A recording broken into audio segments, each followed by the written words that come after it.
नमस्कार। उद्योग हकीकत के इस खास कार्यक्रम में आप सभी का स्वागत है। मैं हूं आपके साथ भूमिका और उद्योग हकीकत के प्रधान संपादक कमलेश गुप्ता जी एक बार फिर हमारे साथ मौजूद हैं। सर, मेरा एक बहुत ही अजीब सा सवाल आप कह लें या फिर ऐसी स्थिति मेरे मन में आई है या आपकी संपादकीय में मुझे पढ़ के ये चीज बिल्कुल सही लगी कि भारत की स्थिति अभी अर्थव्यवस्था बिल्कुल डूबी हुई तो थी ही, लॉकडाउन ने और तोड़ दी, लेकिन उस बीच कुछ नहीं रुका तो वह बड़े उद्योगपतियों की संपत्ति में वृद्धि। हाँ, तो वो सही हमने अपने लिखा था संपादकीय में कि जो अडानी जी की 5 साल के अंदर 6 साल के अंदर 230 गुना उनकी कैपिटल बढ़ी है, मतलब संपत्ति बढ़ी है। और लोगों की कितने लोग मीडियम जो स्तर के लोग हैं बिजनेसमैन वो कितने नीचे आए, वो सब देखा जाए। अभी लॉकडाउन में ही जो है मोदी अपना अनिल अंबानी, मुकेश अंबानी और अडानी कितनी स्पीड में बढ़े हैं, उनके इतने सारे प्रोजेक्ट हैं। आज डीजल है, पेट्रोल है, वो सब उनके हाथ में है। तो उसमें कहाँ फ़र्क पड़ा। मोदी ने कहा था ना कि पेट्रोल हम मद्दा करेंगे, डीजल हम मद्दा करेंगे, पक्ष में थे।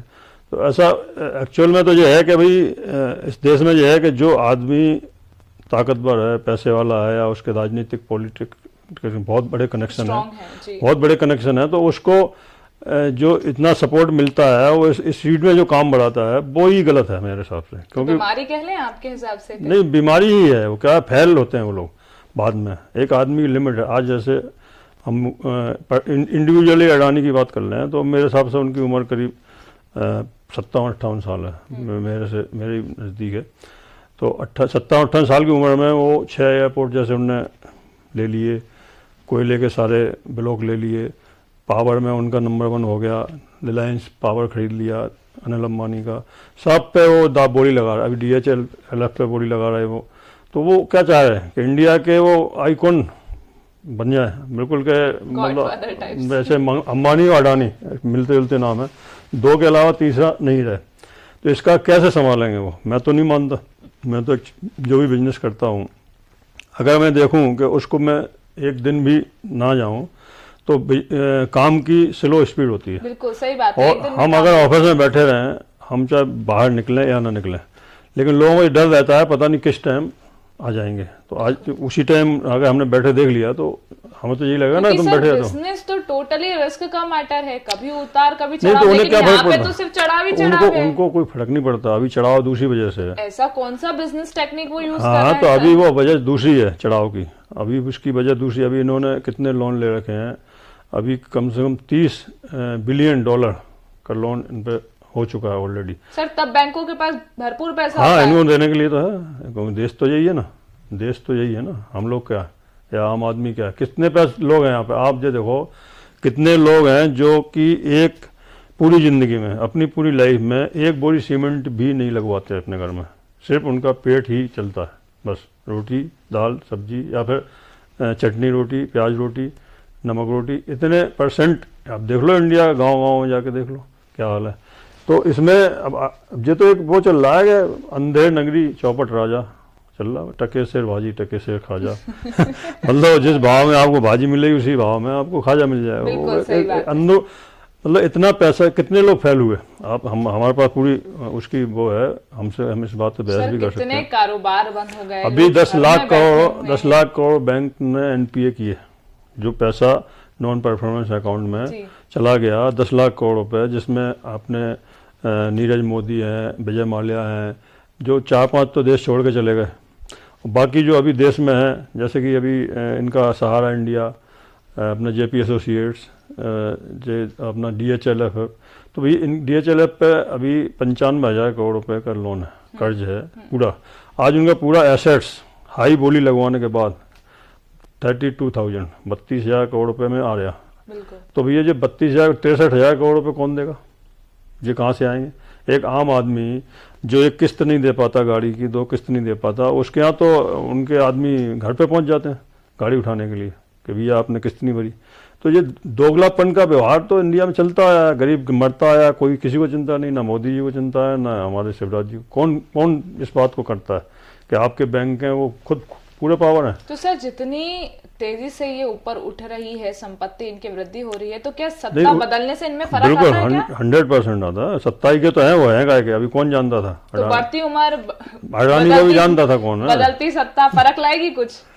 नहीं, फर्क तो लाएगी कि अभी उनकी बुक बढ़िया चलेंगी, जैसी सत्ता बदलेगी। अभी क्लीन है सब कुछ, जैसी सत्ता बदलेगी। नहीं, बात क्लीन उसकी नहीं है। बात यह है कि जैसे आज कोई भी आदमी 50,000 करोड़ का व्यापार करता है और सीधा 5 लाख करोड़ पे आ जाए, उसको पैसे मिलने लगे, सरकारी पैसे मिलने लगे, नेताओं के पैसे मिलने लगे, तो वो आखिर उसकी लिमिट तो है, उन पैसों को इन्वेस्ट कहाँ करेगा?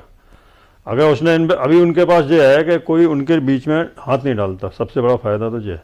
अगर उनने कोई बोली लगानी है, मान लो वो 1 लाख करोड़ की बोली है और उसको वो 1.5 लाख करोड़ तक जा सकती है और लोग अगर उसमें फाइट करें तो, लेकिन चूंकि फाइट कोई नहीं करेगा, इसलिए नहीं करेगा कि उनके रिलेशन बहुत ऊंचे हैं।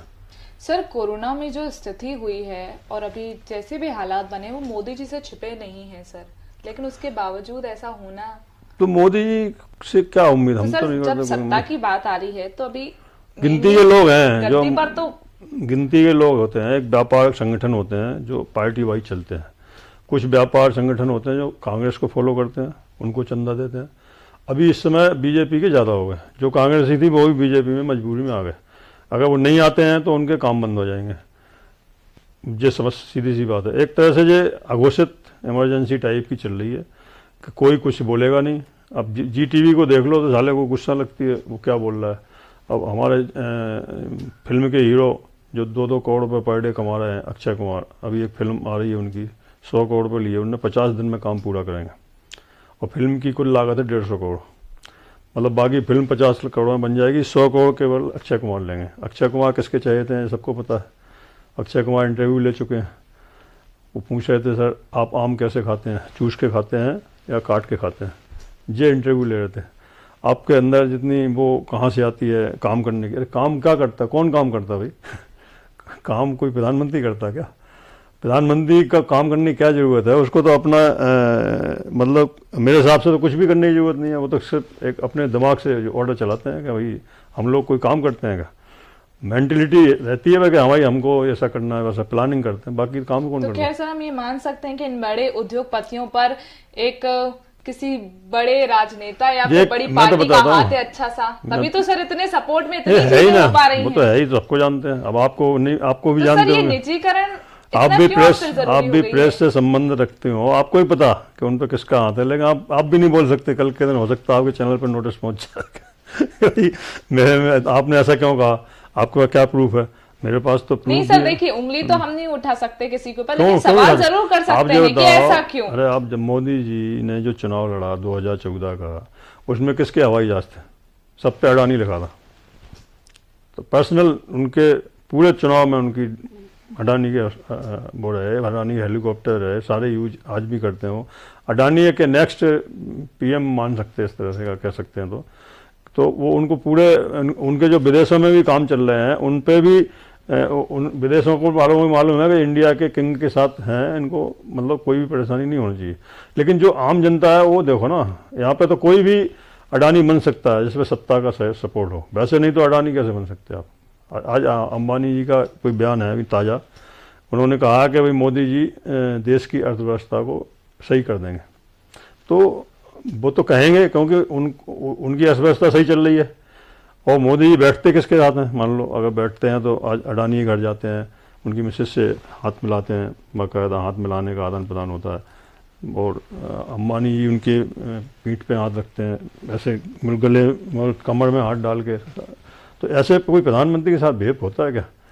होंगे उद्योगपति, होंगे अरबपति खरबपति, उससे क्या होंगे 10,000 करोड़ के मकान में रहते होंगे। प्रधानमंत्री को ऐसे लेगा क्या? मतलब क्या तुम्हारा दोस्त है क्या है वो? तो प्रधानमंत्री गरिमा वहाँ जाके ख़त्म हो जाती है, उसके लिए वो कुछ नहीं कहेंगे। हाँ साहब मैं तो उनके घर गया था, उनकी बीवी से ऐसे दोनों हाथ से मतलब वो आदान प्रदान हो रहा है, ऐसा नहीं कि बस इतना हाथ जोड़ना है। तो इसका ऐसे क्या दर्शाता है कि वही उनके, इसलिए उनको लग रहा है कि हम इकोनॉमी को $5 ट्रिलियन कर देंगे 2024। इसलिए लग रहा है कि वो ऐसे लोगों के साथ बैठते हैं जहाँ पैसे ढेर दिखते हैं, पहाड़। अरे मुकेश क्या बात करते हैं, इंडिया गरीब है, कौन कहता? अरे आप मुकेश तेरे पास तो साले इतना पैसा है, इंडिया गरीब है, तो कौन कहता है? सिलेक्टिव लोग इंडिया को बढ़ाएंगे संपत्ति के मामले में। बढ़ाएंगे कुछ नहीं, इंडिया तो ऐसी ऐसी होती है। बढ़ेगी सर फिर अर्थव्यवस्था?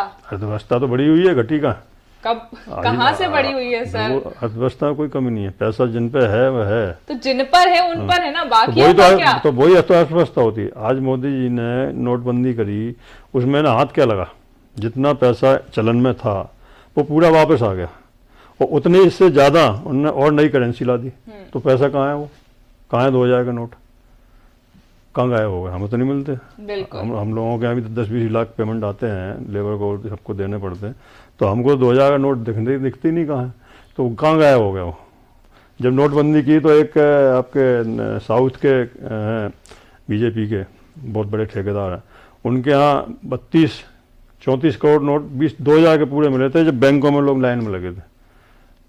तो बैंकों में जब लाइन में लगे तब 34 करोड़ नोट 2000 के बंडल घर पे, हाँ तब मिले थे, जब पैसा कहाँ से आ गया उनके एडवांस पहुंच गया। मतलब तो लगता है प्रेस से सीधा छप के उनने भी 50 करोड़ वहाँ भेज दो, 100 करोड़ वहाँ भेज दो, 100 करोड़ बाद में देखेंगे बैंकों को, जिनके उनके मतलब बाद में डॉक्यूमेंटेशन होगा, अभी का काम निपटा का डॉक्यूमेंट का डॉक्यूमेंट। अगर डॉक्यूमेंटेशन होता तो फिर आपको अगर डिजिटल इंडिया करना था तो आपने फिर कैश क्यों छापा? कैश की जरूरत क्या थी? आप तो कहते भाई आपको कितना चिल्लो, ये कार्ड पकड़ो, चलो 10,000 है आपकी, 10,000 सैलरी, 10,000 कार्ड लेते जाओ हर महीने, या 10,000 आपके रिचार्ज हो जाएंगे। तो कैश को छापा क्यों उन्होंने? नोट का 500 का नोट और 1,000 का नोट बदल के 2,000 का नोट नया, 500 नोट नया, 200 का नोट नया, 10 का नोट पुराने तो हुए नहीं थे। बिल्कुल। 10 रुपये तक का नोट मतलब बदल दिया सब कुछ। तो ये क्या है? मेरे हिसाब से तो एक, अब उसे हम मूर्खता तो नहीं कह सकते भाई, मेरे आदरणीय है देश के प्रधानमंत्री, लेकिन एक बगैर प्लान का वो कह सकते हैं, बगैर प्लान किए, जैसे कि कर्फ्यू जो का लॉकडाउन लगाया वो बगैर प्लान का था, उन्हें अच्छा लगा, उन्होंने कर्फ्यू चालू कर दिया, लेकिन उनने ये नहीं देखा कि देश की क्या हालत हो रही है। अटैची पे सोता हुआ लड़का जा रहा है, लोग मर रहे, पैदल चप्पल टूट गई, कोई सरकारी व्यवस्था ही नहीं। सिर्फ जितने भी थे सामाजिक लोग थे जो उन्हें पानी पिला रहे थे, बोतल दे रहे थे पानी की, खाना दे रहे थे, पोहा दे रहे थे, कोई भी सरकारी व्यवस्था रास्ते में कहीं नहीं। लाखों लोग बेघर हो गए, मतलब सड़क पे ऐसे लग रहा था हिंदुस्तान तबाह हो गया हो, कोई बाढ़ आई हो, कोई भूकंप आया हो, कोई सरकारी मशीनरी गायब थी सारी। तो मतलब हमारा जो है कि इससे अडानी अंबानी हमारा कोई, हम तो उनके पैर की जूती भी नहीं लगते हैं, धूल लगते, हमारा उसमें कोई वो नहीं है। लेकिन उन लोगों को जो बढ़ावा मिला है पैसे का, वो सरकारी जब तक सपोर्ट नहीं होता तब तक आप बहुत बड़े उद्योगपति नहीं बन सकते। लोग वैसे ही खा जाएंगे। आप जरा से उठाओगे, इनकम टैक्स वाले छापे डालेंगे, एक्साइज वाले छापे डालेंगे, क्योंकि ये कहाँ से, अब उनके ऊपर कभी छापा नहीं डल सकता, क्योंकि अगर छापा डलेगा, अब क्या गलत काम नहीं करता? कौन ऐसा उद्योगपति है जो कह रहे गलत काम नहीं करता? गलत काम किए बगैर आप राजनीति कैसे ज्वाइन कर सकते हैं? कहाँ से कैसे आएगा? बीजेपी ने अभी चुनाव में 50,000 करोड़ रुपया खर्चा किया, ऐसा मतलब वो निकल के आ रहे हैं रिपोर्ट्स में। हाँ, तो वो कहाँ से आए? कोई बीजेपी बिजनेस करती क्या? तो ऐसा कुछ नहीं है। कांग्रेस में भी जो होता था, लेकिन कांग्रेस के टाइम में जो इंदिरा गांधी थी वो थोड़ी सी नेचर वाइज ऐसे थे कि उनका ऐसा नेचर नहीं था कि किसी मतलब आक्रामक नेचर नहीं था। इन लोगों का क्या आक्रामक नेचर, जो हमने कहा वो सही, अगर आपने हमारी बात काटी तो आप गलत। मतलब हम भी हार्ड मार्क्स के इंसान हैं, आप भी वही करते हैं, हम भी वही करते हैं। जो आप खाते हैं हो सकता है आप और अच्छा खाते हो, लेकिन सबको राइट तो है। हम इस बात को तो कह सकते हैं बिजनेसमैन होने के नाते कि अडानी के साथ, अडानी जो आज कर रहे हैं वो 10 साल बाद तो बहुत बुरा होने वाला है, पैसा डूबने वाला है बैंकों का, क्योंकि इतना संभाल ही नहीं सकते आप किसी काम को। जब जेपी एसोसिएशन ने क्या किया, जे फैक्ट्री, वो फैक्ट्री, सीमेंट फैक्ट्री, इधर होटल, उधर जे, उधर सब रह गया, इधर प्रॉपर्टी खरीद लो, उधर पर। आज जब आप हजारों काम में पैसे डाल दोगे तो एक दिन ऐसा आएगा कि पब्लिक का विश्वास आपसे हट जाएगा। बिल्कुल सही बात है। आज जेपी का शेयर 5 रुपये में कोई पूछता नहीं है, जो 400 रुपये में था। ऐसी कितनी कंपनियां हैं इंडिया में जो कि, और आज ऐसी कंपनियां, अडानी का शेयर देख लो, अंबानी का शेयर देख लो, तो वो सब हवा में उड़ रहा। उन्हीं का एक भाई अनिल अंबानी 1 लाख करोड़ रुपए के कर्जे में, और सब खत्म है। तो क्या वो डूबा नहीं? क्यों डूबा? तो उसमें जाना चाहिए तय में। तो क्या अडानी नहीं डूब सकते? क्यों नहीं डूब सकते? वो तो इंसान है। अनिल अंबानी क्यों डूबे? उनकी क्या गलतियां नहीं, उसको आप उजागर करो। कोई इन गलतियों से डूबे, उनने ऐश करी, या उनने लड़कियों को पैसा बांटा, या उनने क्या किया? कुछ तो ऐसा होगा कि भाई उनने अगर किसी धंधे के लिए 5 लाख करोड़ रुपये लिए, फिर वो उसमें सक्सेस क्यों नहीं हुए? तो वो 5 लाख करोड़ कहाँ गए? चलो सक्सेस नहीं हुए, प्रॉफिट नहीं हुई, तो उसको बंद कर देना चाहिए। मतलब हमारा ये है कि ऐसे कुछ नहीं होता। जैसे वो है कि आज वो हवा में उड़ रहे हैं, वो गलत है, मेरे हिसाब से तो गलत है। आम आदमी को पैसा लेने के लिए उनने अभी कहा कि सब 20% पैसा जो आपकी 5 करोड़ की लिमिट है तो 1 करोड़ रुपये आपको एक्स्ट्रा मिलेगा लोग कोरोना का, लेकिन वो सरकारी गारंटी मिलेगा। लेकिन कोई भी बैंक सरकारी गारंटी कहाँ दे रहा? वो तो उसी में जोड़ रहा, आपके उसी लोन पर जोड़ रहा, उसी गारंटी को उसमें इन्वॉल्व कर रहा और साइन भी करा रहा कि अब आपके 5 की जगह 6 हो गए, साइन भी उसी पे करा। फिर बोलता है ये आपकी लिमिट तो 5 की है, आपको तो 1 मिल ही नहीं सकता था, लेकिन वो मोदी मतलब सरकार के कहने पे मिला। अरे भाई सरकार के कहने मिला तो एक खाता उसका अलग से दे दो ना हमें, उसमें क्यों जोड़ रहे हो? अब उसकी किस्तें हमसे लेते जाओ, अब उसमें इन्वॉल्व ही मत करो। लेकिन उसी में इन्वॉल्व कर रहा है, वही प्रॉपर्टी उसमें मोड़ गया है, मतलब बैंक है फ्री है, और जब उन्हें किसको देना होता है फ़ोन आता है कि भाई इनको इतना व्यवस्था कर देना, उनकी वैल्यू जो रातों रात बढ़ा देते हैं। एक ज़मीन अभी सुबह 10,000 की खरीदो, शाम को 1 लाख की हो जाती है। तो ऐसा सब चलता है इन चीज़ों में। आप लोगों को तो अभी बहुत टाइम लगेगा एसटीडी करने में, हमने तो काफ़ी टाइम हो जा रहा है, लेकिन हमने बहुत देखा है। कांग्रेस के टाइम में भी लोगों को डूबते हुए देखा है, और बीजेपी के टाइम में भी लोग डूब रहे। हजारों प्लांट हैं जो डूब रहे लाखों करोड़ से। तो ये पोजीशन सामने है आपके, आप पढ़ो, बिजनेस पढ़ो, हमारे लेख पढ़ा करो, उसमें भी हम लिखते हैं थोड़ा। अब चूंकि हम तो अब मतलब क्या कर सकते हैं, हम लोग तो बैंकों के ये हाल है कि अगर आप किसी का लोन चुका दो, आपका मकान गिरवी हो, आप उसका लोन चुकाओ, तो वो कागज़ आपको मिलने 10 दिन लग जाएंगे वापस, और आप ड्राफ्ट दोगे उन्हें बना के, तो वो कहेंगे आप 15 दिन लगेंगे। अरे 15 दिन क्यों लगेंगे भाई? कागज़ तुम्हारी अलमारी में रखे, हमने पेमेंट कर दिया, आप उसको उठा के दे दो। किस बात के 15 दिन लगेंगे? परेशान तो जितने सब, जिनके नहीं है वो घर बैठे पहुंच जाते हैं। तो आजकल चलता रहेगा, तो इसकी लाठी उसकी भैंस, इंडिया की कहावत है, वो आज से नहीं है, अंग्रेजों के टाइम से चलता है। सर धन्यवाद हमसे बातचीत करने के लिए। इस कार्यक्रम में फिलहाल इतना ही, आप बने रहिए हमारे साथ। नमस्कार।